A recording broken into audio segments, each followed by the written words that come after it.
il y a un angle qui concerne cela. D'accord. Sa longévité et l'avenir du parti. Ça marche. Est-ce que sa longévité à la tête du parti, et tout comme les autres leaders à la tête de leurs différentes formations politiques, est-ce un avantage ou un inconvénient pour la survie du parti après les leaders actuels? Oui, Lamine Ouahima Cissé, qu'est-ce que vous pouvez retenir de ce bilan de Cellou Dalein Diallo? 16 ans, c'est pas 16 jours ni 16 mois. Non, pas du tout. Allez-y. J'ai lu l'éditorialiste Marouane avant de l'écouter ici. Oui. Il n'a pas trahi son éditorial, sa tribune. C'est vrai, il a relaté brillamment comme il sait bien le faire. Mais si vous pouvez laisser l'édito pour non, sinon vous allez l'amener à réagir. Non, il ne peut pas réagir. Non, je ne suis pas contre, je ne m'inscris pas contre ce qu'il a dit. Hein. Je veux donc justement... vous alignez derrière ce qu'il dit aussi. Par rapport aux acquis. C'est-à-dire qu'il dit l'histoire, je ne veux pas reprendre ce qu'il a déjà dit. Ouais, notamment la massification du parti, oui. Oui, ça c'est un acquis. Ouais. Par contre, ce qui n'a pas marché, parce que quand vous me demandez quel est le bilan c'est l'actif de et le passif l'UFDG avec Cellou Dalein Diallo, je vous dirais que c'est Koussi Kossa. Ça dit que ce n'est pas mauvais, pas du tout. Mais ce n'est pas totalement bon aussi. Ce n'est pas aussi totalement bon. Absolument. Allez-y. Alors, il a dit que, des éléments qui ne sont pas bons. Il a dit que l'objectif de tout parti politique, c'est la conquête et l'exercice du pouvoir. Peut-être il l'a exercé autrement, mais pas au sommet de l'État. À l'Assemblée nationale et puis dans les élections locales. Mais par contre, ce qui n'a pas marché avec Cellou Dalein Diallo, au-delà de la massification, mais cette massification, il faut aussi interroger l'histoire. Il a interrogé l'histoire peut-être en partie. Et moi, je voudrais aussi rappeler l'autre pan de l'histoire. C'est comment Cellou est arrivé à la tête de ce parti-là. Il a à peu près la même histoire que Alpha Condé, à la tête du RPG Arc-en-Ciel. Vous savez, en Guinée aujourd'hui, c'est l'opportunité et les circonstances. C'est-à-dire l'opportunité et les circonstances, c'est-à-dire que ces deux-là, ces deux options ont profité aussi bien à Cellou qu'Alpha Condé. D'abord Alpha dans ce Alpha, quand il est arrivé en 89, d'abord tout le monde sait qu'Alpha était un bon conseiller de Conté. Il était avec Conté tout au début, après le coup d'État de 84. Mais ils ne se sont vus qu'une seule fois. Oui, mais je dis, il était son conseiller. Après le coup d'État, il était avec Conté. Après, Conté étant dans... On ne peut pas parler de l'histoire des partis politiques en Guinée sans parler de communauté. C'est pas possible. Les partis, c'est à base communautaire. Mais ça, c'est depuis la Grèce. Depuis la Grèce hein. Oui, il doit y avoir eu peur. Voilà. Donc, à un moment donné, il a compris. Et ça, c'est l'opportunité. Les circonstances, nous savons qu'il y a une communauté qui avait besoin d'un leader affirmé et confirmé. Et l'opportunité, c'est que lui, il était là. Au bon moment, il s'est présenté. Et donc, depuis, le mariage a été scellé, le divorce n'a jamais été prononcé jusque-là. Jusqu'à maintenant, à Haute-Guinée, oui, mais c'est ça. Alpha Condé, même devant Mamadi, il le bat. Il est arrivé au bon moment. Il est arrivé au bon moment, il a profité d'une circonstance, d'une situation. C'est le cas aussi, ce fut le cas avec Cellou Dalein Diallo. Cellou, c'est un ancien premier ministre qui a gravi tous les échelons. Ici d'une communauté où personne n'a atteint ce niveau de responsabilité au sommet politique, de l'État, il faut le reconnaître, politique. Alors, on sait comment il a été viré de son poste. Ça a sidéré plus d'un, faute lourde non expliquée, inexplicable jusqu'à ce jour. Saifoula était président de l'Assemblée nationale. Oui, l'Assemblée, c'est pas... Je parle de l'exécutif. De l'ordre protocolaire, je dis l'exécutif. était la deuxième personnalité du pays. Et le Premier ministre... Il n'a pas créé un parti. Il n'a pas voulu être opposant à Sékou Touré.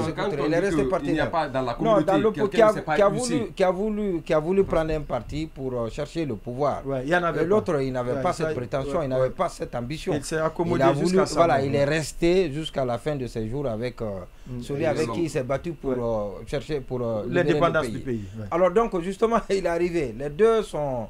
Bamamadou, il est vieux, il est vieillissant, il est à ses limites, il est à la limite de ses capacités. Siradio, lui, il est décédé. Et bon, c'était un boulevard ouvert pour lui. On a tous vécu ici quand on était encore jeune reporter. Alors, donc, il est arrivé au pouvoir. Et ça, il a pu les espoirs. Et quand il est arrivé, c'est vrai que quand il a pris le parti, et vous avez vu, il y a eu un sursaut. Et donc, les gens, ce qu'on a pu faire profiter Alpha Condé en 91, dans les années 80. C'est justement ce dont Cellou Dalein Diallo a bénéficié. Et c'est très rare que des choses comme ça arrivent désormais dans notre histoire. Oui.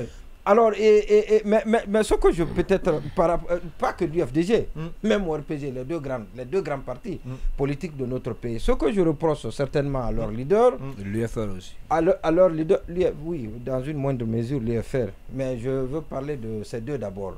Ces deux. Alors, donc, ce que je reproche, c'est la première chose. Ouais, mais puisque nous parlons de l'UFDG, oui, justement, je parle sinon, on ne vous comprendra pas. Non, on comprend bien. Allez-y. Je dis, on comprend.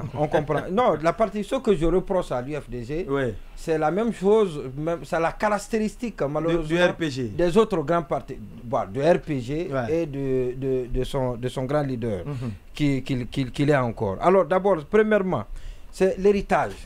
L'héritage à l'UFDG n'est pas encore garanti parce que jusque-là on dit on est à coup sûr rassuré, on est à coup sûr certain que sans Cellou Dalein Diallo aujourd'hui à l'UFDG, il ne sera pas ce qu'il est aujourd'hui. Ça veut dire que l'héritage n'est pas encore garanti, il n'est pas préparé. Et deuxième chose, c'est un parti avec son niveau qu'il a atteint, qui n'a pas son siège. Son siège national. Son siège national. Ah bon? Le siège où il est là, c'est pas c'est un siège. Oui, c'est là-bas en location. Oui, mais donc pourquoi tu poses la question? Tu le sais mieux que moi. Je ne sais pas où vous voulez que je rentre dans les détails. D'accord. Donc ça c'est pour être une institution, il a dit que l'UFDG est une institution. C'est une demeure qui appartient à la maman de l'ancien premier ministre. Vous avez vu, Mohamed Béavoudi. Et ça manque à l'UFDG pour qu'elle soit une institution. Pour qu'elle soit une institution, il faut que l'UFDG ait un siège.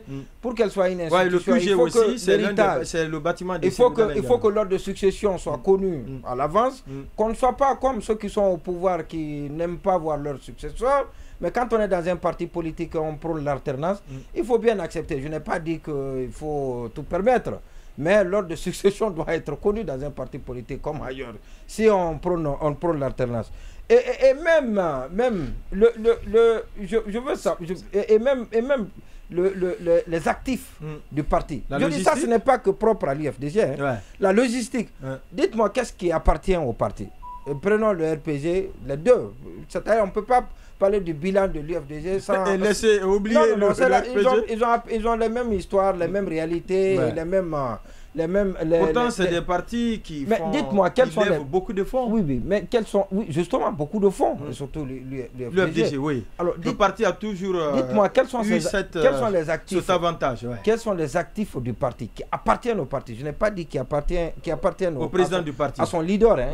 Je dis qui appartiennent au parti. Alors, donc, quand on veut, c'est vrai qu'il a élevé l'UFDG en faisant de l'UFDG aujourd'hui incontestablement le plus grand parti de politique, je ne dirais pas d'opposition, le plus grand parti politique en Guinée, mais pour garantir la grandeur de l'UFDG et la pérennité de l'UFDG, pour que l'UFDG soit une institution comme le souhaite mon cher ami Marouane.